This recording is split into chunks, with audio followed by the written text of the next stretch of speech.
Kylian এমবাপ্পেদের coach এবার হতে যাচ্ছেন রাফিনহা ভিনিসিয়াসদের কোচ। 2026 বিশ্বকাপ জয়ের স্বপ্ন দেখছে ব্রাজিল। দর্শক, ব্রাজিলের কোচ হিসেবে আপনারা কাকে দেখতে চান? আপনাদের পছন্দের কোচের নাম কমেন্টে জানিয়ে দিন। 2026 বিশ্বকাপে এখনো কোয়ালিফাই করতে পারেনি বিশ্বকাপের সবচেয়ে সফল দল ব্রাজিল। 5বারের বিশ্ব চ্যাম্পিয়নদের এই অবস্থায় 2026 বিশ্বকাপে কোয়ালিফাই করা শঙ্কার মধ্যে পড়ে গেছে। কনমেবল অঞ্চলের বিশ্বকাপ বাছাই পর্বের 14 ম্যাচ শেষে খুব একটা স্বস্তিজনক অবস্থানে নেই সেলেসাওরা। 14 ম্যাচে 6 জয়, 3 ড্র, 5 হার। সেলেসাওরা কেবল অর্জন করতে পেরেছে 21 পয়েন্ট টেবিলের চতুর্থ স্থানে অবস্থান করছে তারা। এমন অবস্থায় কোচের দায়িত্বে থাকা দরিভাল জুনিয়রকে ইতিমধ্যে বহিষ্কার করেছে ব্রাজিল ফুটবল কনফেডারেশন সিবিএফ। দরিভালকে চাকরিচ্যুত করে এবার সিবিএফ আছে নতুন কোচের সন্ধানে। কে হবে ব্রাজিল জাতীয় দলের নতুন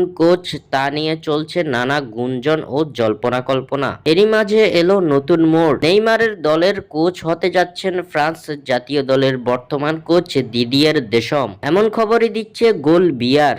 এক প্রতিবেদনে তারা জানিয়েছে ব্রাজিল ফুটবলের সর্বোচ্চ নিয়ন্ত্রণ সংস্থার কাছে প্রস্তাব দেওয়া হয়েছে দিদিয়ের দেশমকে কোচ হিসেবে আনার জন্য।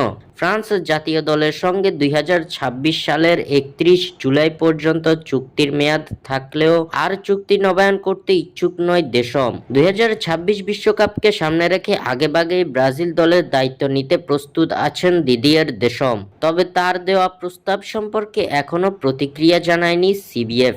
স্বাক্ষর থেকে সাদবিন ইসলাম।